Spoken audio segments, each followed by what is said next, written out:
Our opening words this morning are by Libby Stoddard. We have come into this room of hope where our hearts and minds are open to the future.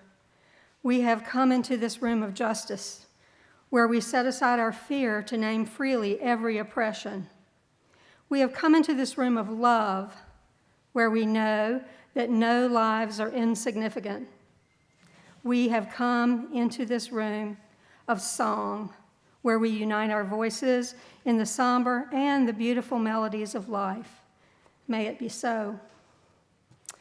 And speaking of the beautiful melodies of life, was that a good segue? It is my pleasure to welcome our guest musicians this morning, familiar faces to many of us here, that go by the name of Swing and a Miss, a perfect name for this ensemble. Their musical backgrounds and experiences are vast and international. You'll have to meet them after the service and get more information about that. They're so vast. But I would like to introduce them by name this morning. We have Paula Pease on soprano sax, alto sax and flute, lots of instruments. Bill Kane on the vibraphone.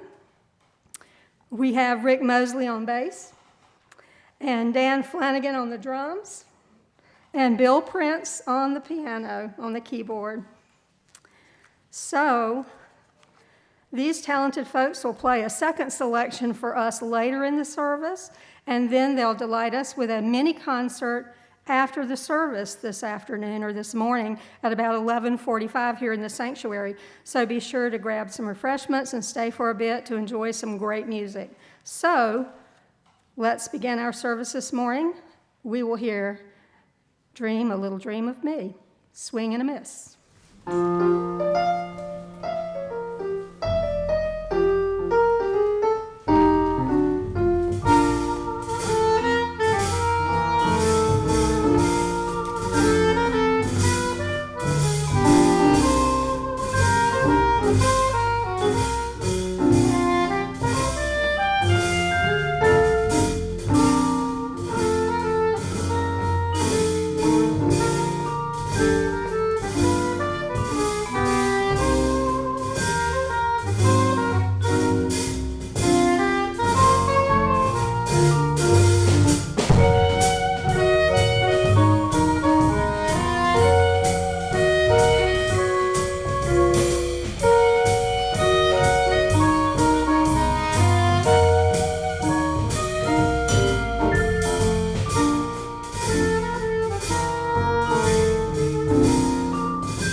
name is Linda Mowers, Linda Mowers, your worship leader. And I welcome you to this morning, this day, and this opportunity to be together in community. This Unitarian Universalist congregation is a place where we come to learn more about being human. We're not here because we figured out life's questions or because we think we've got it right. We come here to learn more about being in relationship together, how to listen, how to forgive, how to be vulnerable, and how to create trust and compassion in one another. Our beliefs are diverse and inclusive. We have no shared creed, but we unite in our values as we covenant to affirm and promote our shared principles. Our living tradition calls us to draw from diverse sources. These principles and sources were created and articulated through a democratic process as our association of congregations evolved. They can be found each week on the back of your order of service. We believe it's our obligation to express our faith through acts of compassion and justice. We're people who actively invite intellectual and spiritual growth through all ages and stages of life, and our kids are encouraged to ask questions, to think, and express themselves. We nurture truth-seeking, spirituality, and progressive moral values that will continue to shape and support us from childhood through all stages of our lives.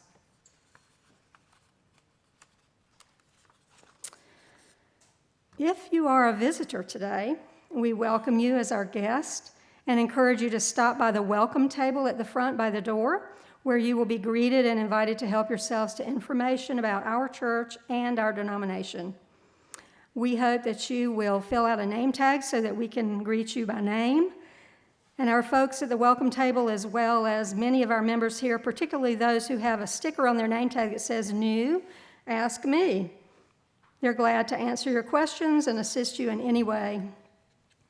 We have regularly scheduled newcomer classes if you're interested in learning more about our church and Unitarian Universalism. Get to know us here, and we hope you will find that our beloved community is a home for you.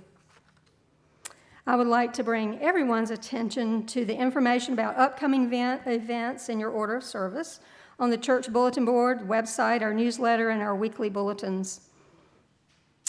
And now, here at BBUUC, we practice theological hospitality, and we welcome all people of goodwill to the life of our congregation.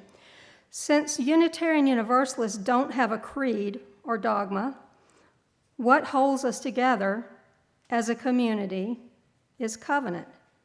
The promise we make to one another about who we will be as a faith community and how we'll be in relationship with one another as we practice the values expressed in our principles and hold reverence for our wisdom sources. So at this time, I'd like for you to look in your order of service on the second page. The covenant that we created together in our congregation is printed there, and I invite you to find the covenant and join me in speaking the words in unison. We covenant to engage one another with honesty, kindness, and respect, to value diversity, seek understanding of our differences, and practice gracious accountability with care, love, and empathy. We make these promises to those who are here and those yet to come, so that we may be a safe, welcoming, and beloved community of acceptance, learning, and transformation. And now I'd like to invite Lee Plum to come forward to light our chalice as I share the words of Anastasia Baroche.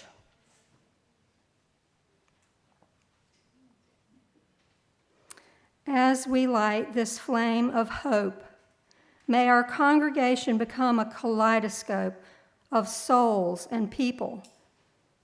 In the presence of this flame, in me, in you, in us, is an invitation to sit at the table.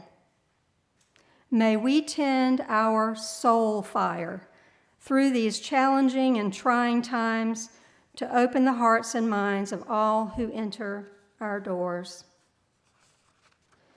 And now I invite you in body or spirit to rise for the call to worship. The words are printed in your order of service.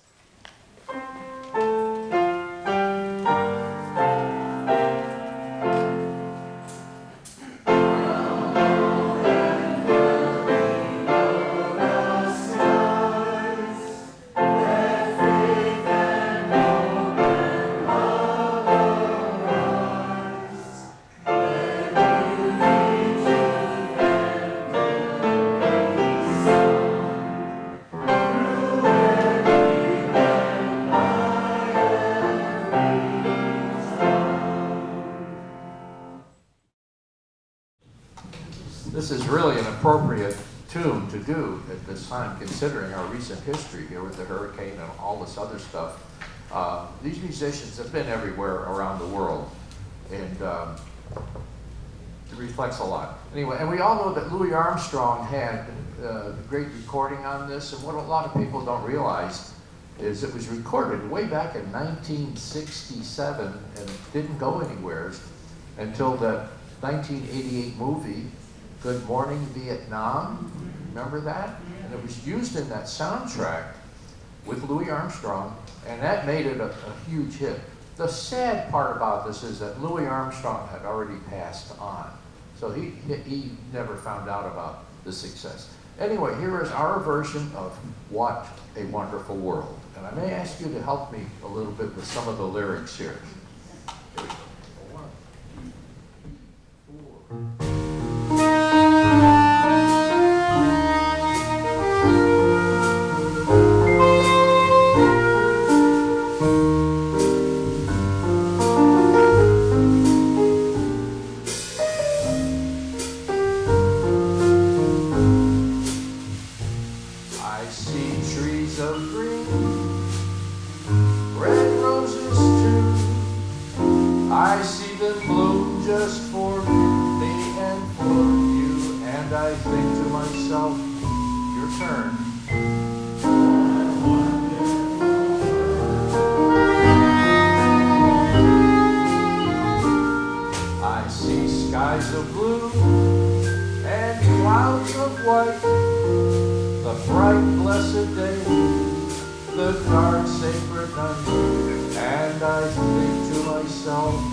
1, 2, 3, 4.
with our Pennies from Heaven collection, our offering today and throughout the month of October will benefit the UUA Disaster Relief Fund to aid and support and recovery for the greater Fort Myers area in the aftermath of Ian's extensive destruction. Additionally, the UU Trauma Response Ministry will provide care and resources to congregations affected by this natural disaster. All cash donations that are in the plate and checks that specify UUA in the memo line will be sent to that fund. Any pledge donations in the plate will still be applied to your pledges. There is also a link on the bulletin board up by the door this morning that will allow you to make additional donations to the Trauma Response Ministry of the Unitarian Universalist Association. May our offering this morning help us practice Unitarian Universalism within and beyond our congregation as tools to empower our mission to create and nourish a loving community that seeks justice and respect for all. Our offertory ushers, David Rullison and Ted Clispy, will come forward to accept your offering today, and we are most grateful for anything you feel able and willing to give. If you're unable to donate, we invite you to participate in this ritual by passing the plate down your row and back to the next. For those who prefer an alternative method, you can find the QR code in your order of service to donate. Go to the donate link on the website at BBUUC.org. And then at the conclusion of our offering, I'll invite you to all rise in body or spirit and join me in hymn number 123, Spirit of Life.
Our reading today is by Mary Byron, who was part of the Widening the Circle committee within our Unitarian Universalist Association.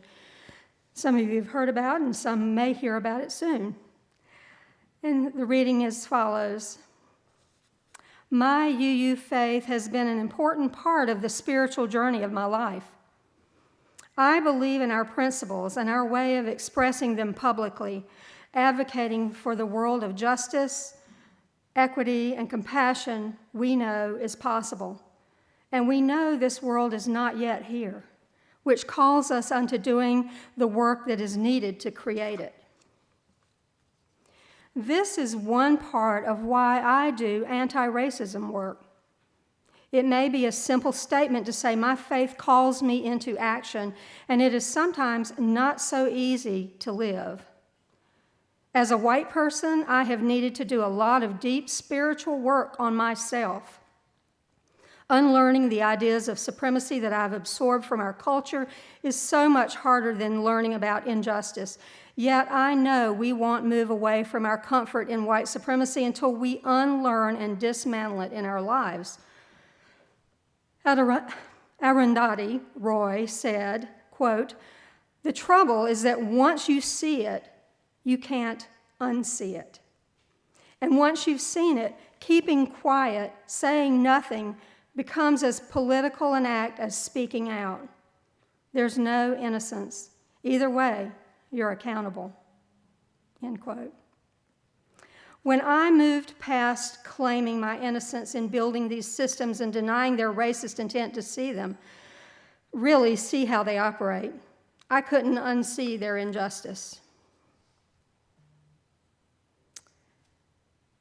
And now, our sermon format today is going to be a little different. It will be in the form of a conversation between our affiliated community minister and member, Reverend Carmen Emerson, and one who wears many hats here at Buckman Bridge, Claudia Marshall. Reverend Carmen's work as an ordained UU minister in full fellowship happens within the wider Jacksonville community as the lead chaplain for Baptist Medical Center, Nassau. She's a BCCI APC board certified chaplain, and her experience as a parish minister includes 10 years of full-time service to Unitarian Universalist congregations in Albuquerque, Meadville, Pennsylvania, and Nashville, Tennessee. Claudia is a native of Jacksonville and a graduate of Bethune-Cookman College, an HBCU with a BA in political science. Claudia is retired, a former Duval County public school teacher for 25 years, teaching world history, American government, American history, and advanced placement classes in government and micro and macroeconomics. Claudia later obtained her master's degree in post and secondary education from Capella University. And here at Buckman Bridge, she is a board trustee. She is also the chair of our social action committee and also the READI ministry, which is a new ministry we have here called READI, that stands for Racial Equity, Accessibility, Diversity, and Inclusion. We love long names, don't we?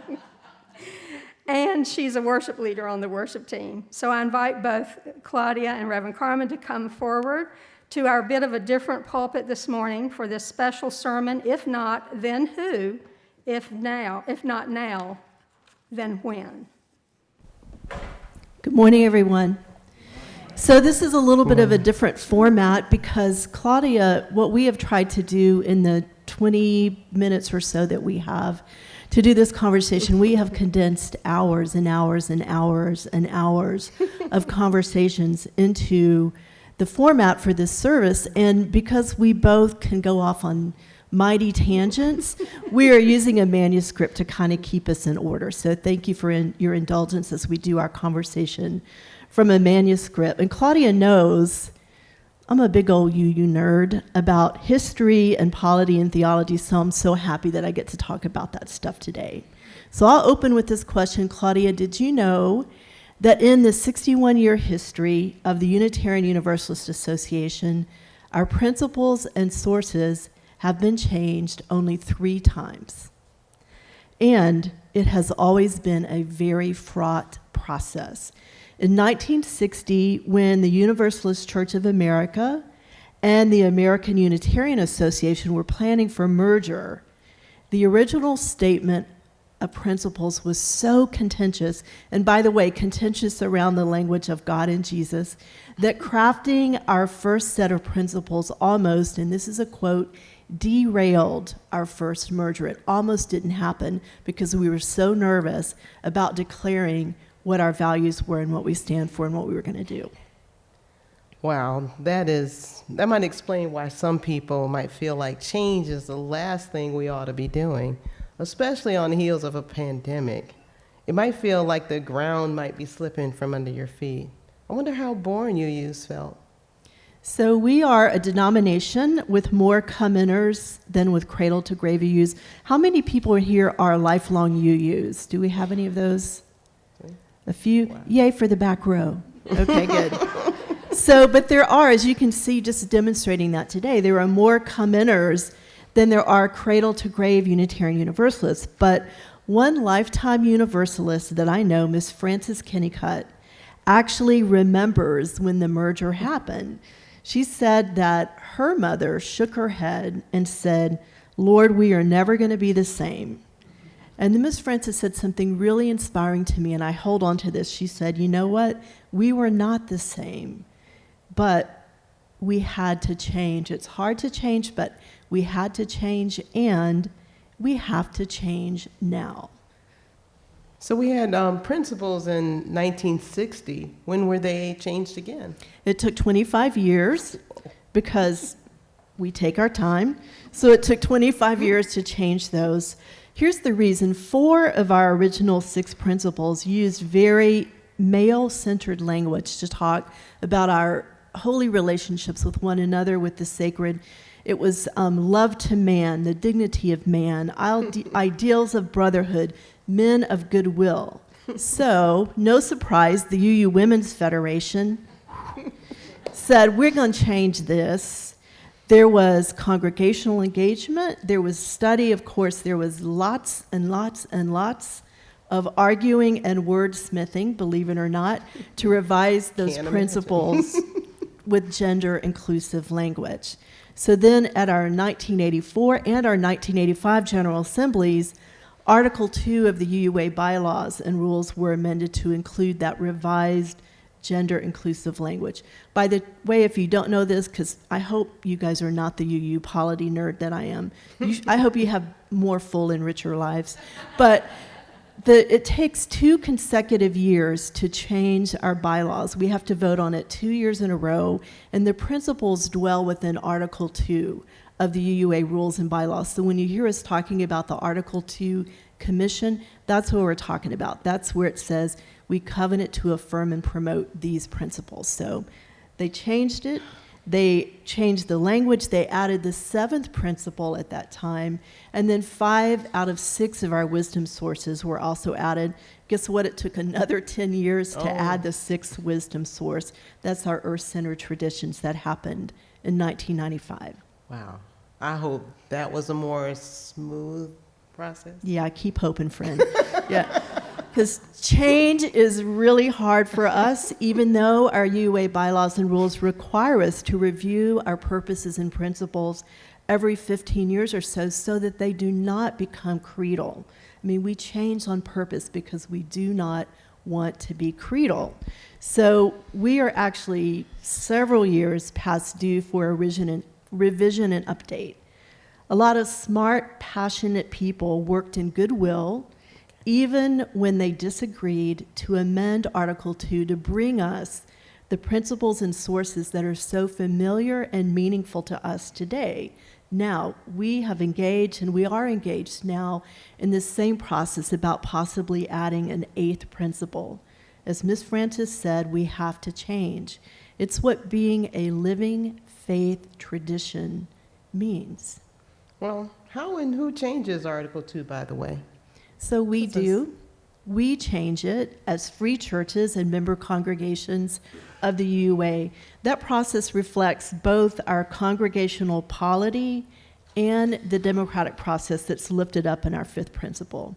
The process of change, so polity, that's a fancy word to talk about the way that we govern. That starts from, every change starts from within the congregations. That is what congregational polity is all about. It's been that way since the Cambridge Platform of 1648. See me at coffee hour if you want to talk more about that. Yeah, I'm serious. There is no them out there. There's no hierarchy of people telling any congregation what it must do or decide. We are a free church. We get to decide. Every congregation can engage with the study materials and processes offered by the Article 2 Study Commission. Our intention here at BBUUC is to engage those study materials in a very transparent way. Okay, I just kind of go back and emphasize more about that free church thing. I think we need to know a little more of that. So we are a free church. This is what it means as a UU church that is rooted in both congregational polity and the democratic process. To be a free church means we as a local congregation are a complete church with all the powers of a church. Our existence and powers rest on the free, deliberate consent of our individual members. This reflects our commitment to the democratic process, by the way. And all the business of our congregation shall be conducted within our accepted rules of order, meaning the bylaws and policies that we as a congregation have created and amended over the years. So there's no downward, it's all within and out. By the way, something really important to understand, and people get confused about this. Probably no one in this room, but some people get confused about this.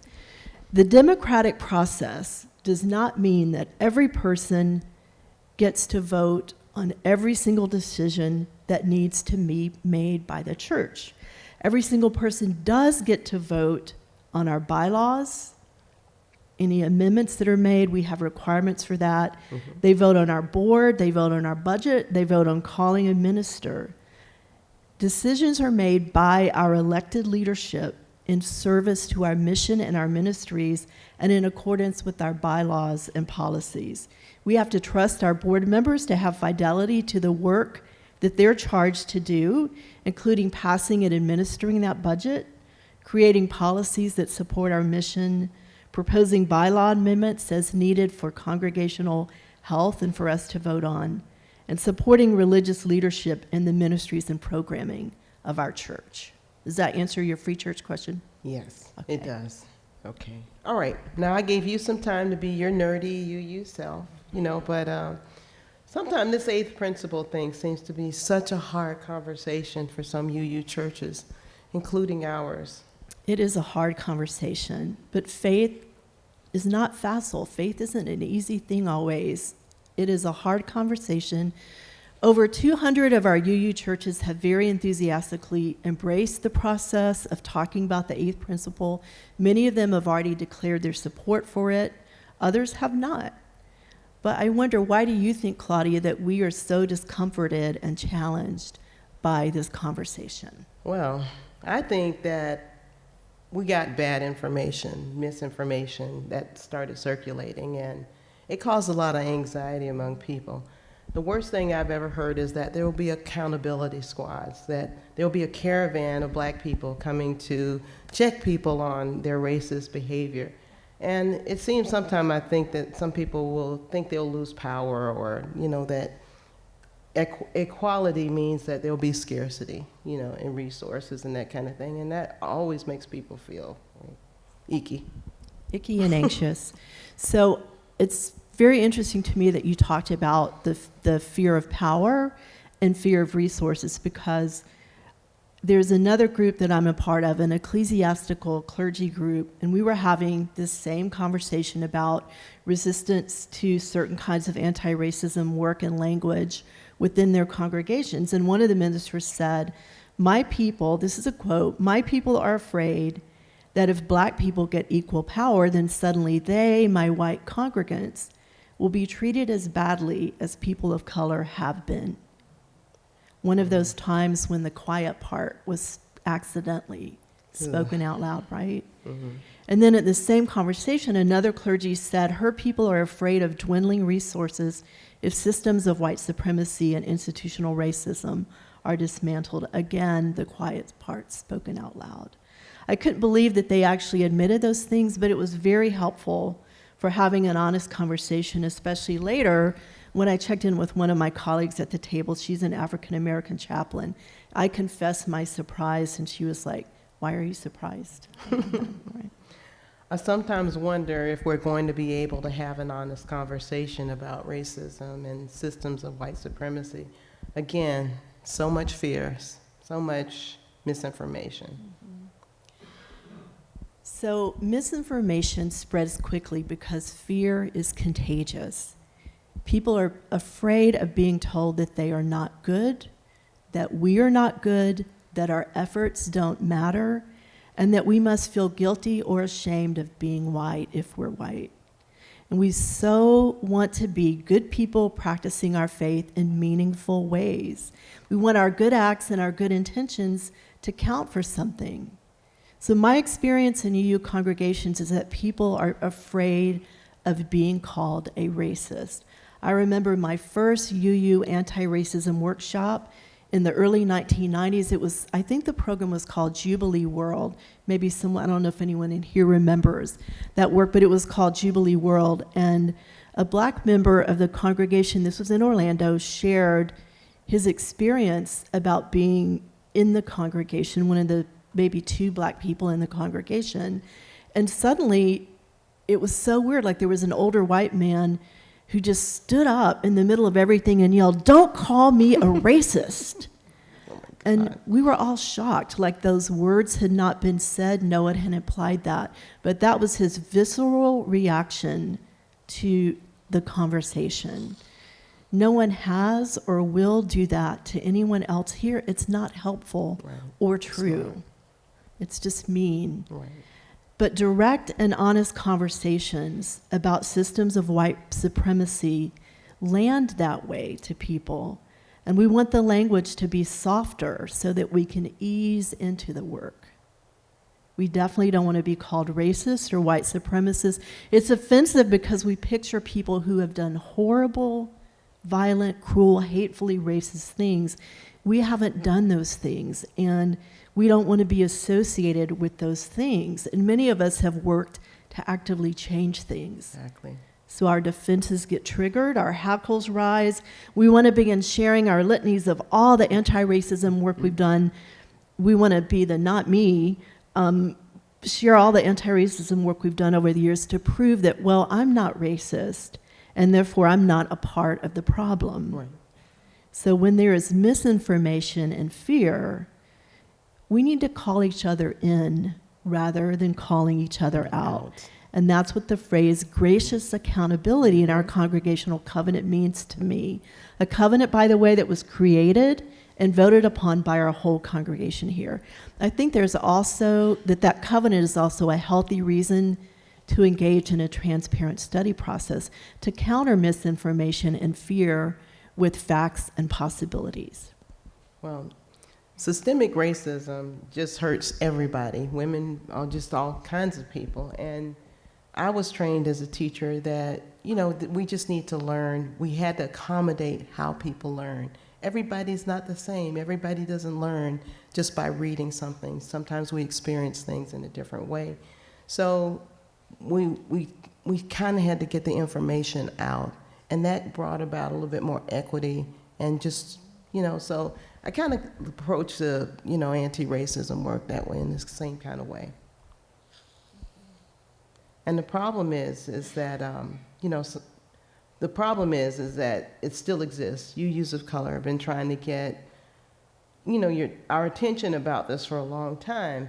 And despite the great work done by many people for a lot of their lives, what I wonder here in my church is, do we not have enough faith in each other to be able to talk about hard things, or even the hardest thing for our denomination? What about that line from this morning's reading? The trouble is, once you see it, you can't unsee it. And once you've seen it, keeping quiet, saying nothing, becomes as political an act as speaking out. There's no innocence. Either way, you're accountable. Graciously, though, accountable. Yeah.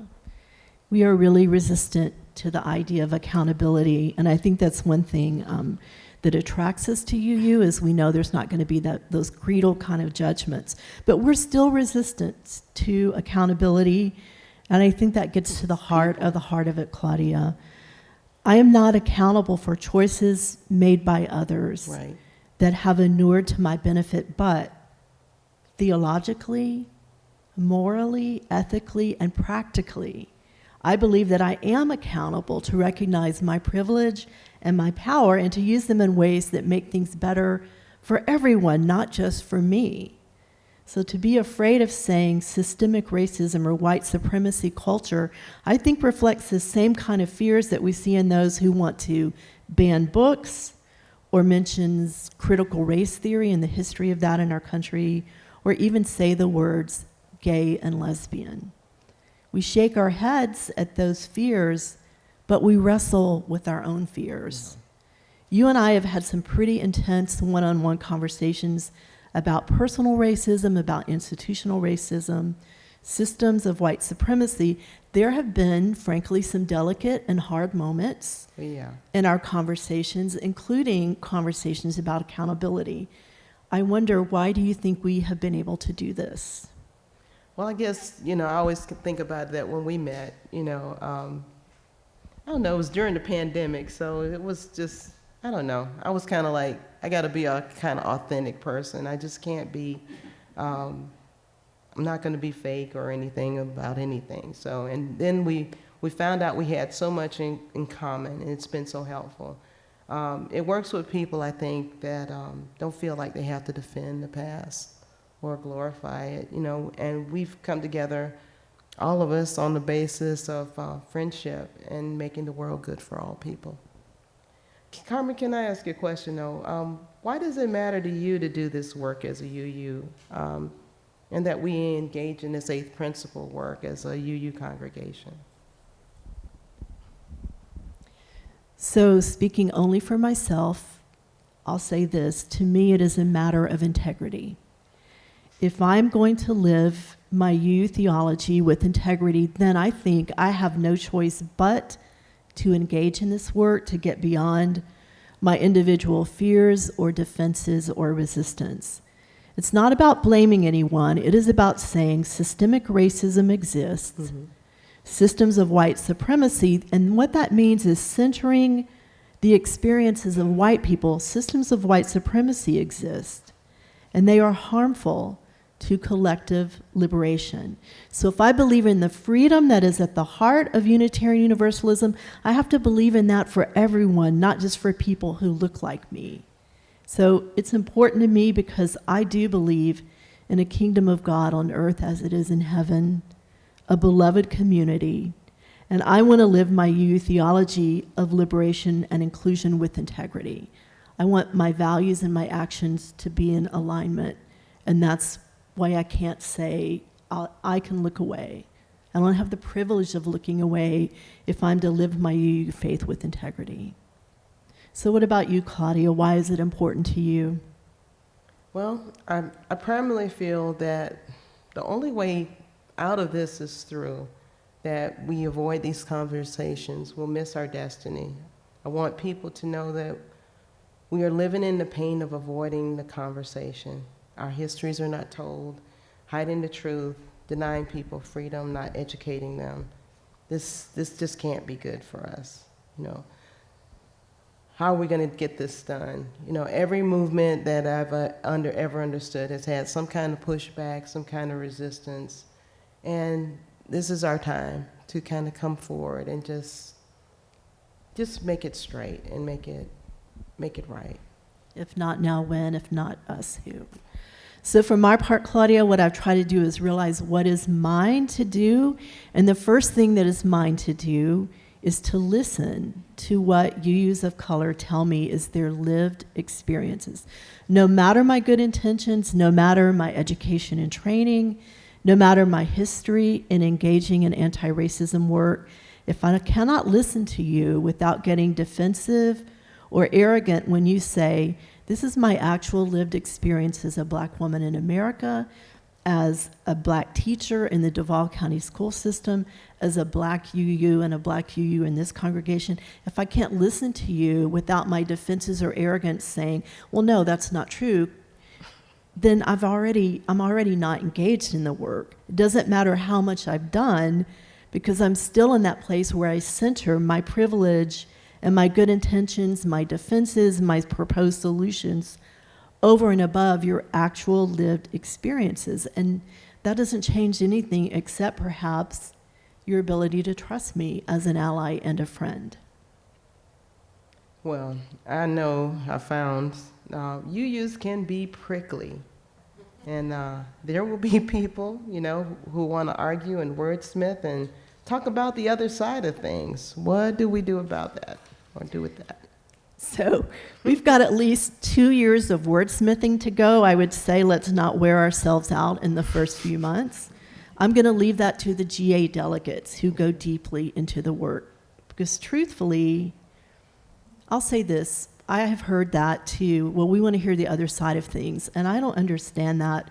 What does it mean to say the other side of things? We are either a people of faith, a denomination and a congregation called to anti-racism work, or we are not. Would we open our pulpit up to a person defending discrimination against our LGBTQ siblings and criticizing our commitments as a welcoming congregation? I think the answer is no. Would we welcome into our pulpit someone defending a continued reckless use of natural resources and declaring climate change a hoax? Hello, Hurricane Ian, anyone? I think the answer is no. Would we welcome to our pulpit someone defending oppression of women's rights to make their own personal health care decisions? I think the answer is no. Because in every case, our theology of freedom, inherent worth and dignity, and interdependence calls us in a different direction, and we gather in worship to strengthen ourselves and the way we live our UU theologies out loud. This is not a TED Talk debate. This is worship. Right. This is where we do our theological work.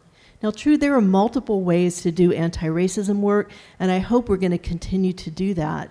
But in this time, in this place, we have the opportunity to join other UU faithful to make a declaration about who we are and what we value as an articulated principle and tenet of our faith tradition. I'm really excited to engage in a robust and intentional study of the proposed eighth principle. I know that there will be plenty of arguing and wordsmithing in that process, but hopefully, here's what I'm hoping for, there will be even more depth of insight and understanding. It is a blessing of our faith to be able to talk about deep things with wise and thoughtful people who share our faith and still value facts. As I said to someone earlier this month, I'm committed to a transparent process, trust the outcome. We simply haven't had a process, much less a transparent one, and I think that's why fears got stoked by misinformation. We can have differences of opinions, but we're still a faith tradition in which facts matter, and I think that will be an important part of our process. To use your example from earlier, there will be no squads of people of color descending upon our congregation to call us racist or white supremacists. It's not our polity, it is not our covenant, it's not our theology, it's not our principles, it will not be our process. And what I want people to know most of all about the eighth principle is it's connected. It's connected to our other principles. It is not, it is in line with our mission, what we are wanting to do to show who we are in the world. So therefore, it's not a separate conversation. It's not alien or anything like that. There are no silo issues, and we're not a siloed congregations. We're not siloed congregations. No, I love that too. There's always a thread of every principle, the way it works and interacts with every other principle. Mm-hmm. And it will be true, hopefully, if the eighth principle comes to be. It will be true for that one as well. So, Claudia, as we close, could you share an overview of what we will actually be doing in our congregation? I know some details about dates and timing to be ironed out, but what does the overview look like for our congregation? Okay, well, our work is going to be focused on the mission of READI, and the READI team is approved by the board and included in your handout in your service, your order service. The work is rooted in theology of liberation and inclusion as reflected in our principles and our wisdom sources. The work is made possible by our congregational covenant and our covenant of right relations with one another, And our work is guided by a book. It's called Miracles and Mistakes, and made by our sibling UU congregations who have already engaged in this work. We're going to continue in this conversation. There's a tear off in your OSS, in your order of service. A little card that Linda made. All right, and or a link to the electronic version that's printed in order of service. And please check out our new READI ministry page on the BBUUC website. So Claudia, thank you for being in this conversation with me today. Thank you, congregation, for your grace around our scripted conversation. We tried to stay in the boundaries and stay on track. I think we only drifted a couple times, so good for us. That's a record. Yeah. Right. Thank you, congregation. Thank you, Carmen, and thank you guys for listening, being with us on this journey. We really appreciate it.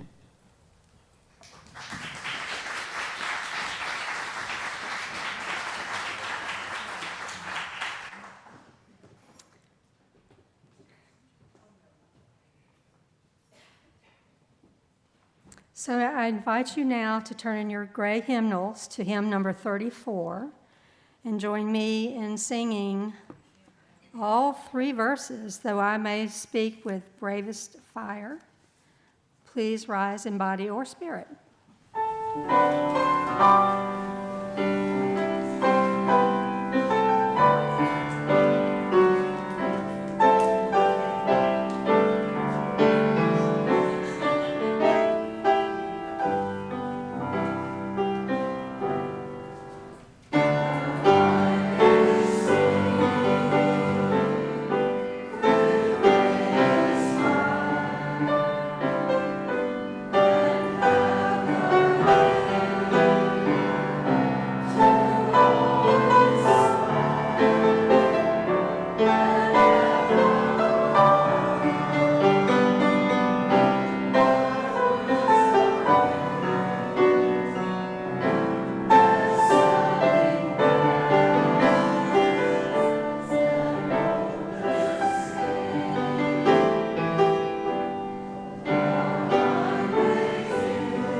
I invite you to remain standing for our closing words, and I invite Lee Plum to come back up and extinguish our chalice and our joys and concerns lights. Our closing words are by Jonah Lou Johnstone. We shall overcome. When we can truly celebrate the diversity of contributions and talents offered by all people, we shall overcome hatred and prejudice and oppression. When we can truly extend our hands to one another in loving acceptance, we shall overcome the past that haunts us now. Living in peace and freedom, we shall overcome the wrongs that have happened and the debts left unpaid. Let us join together in that commitment to overcome. And let us say together, Amen. Amen. Amen.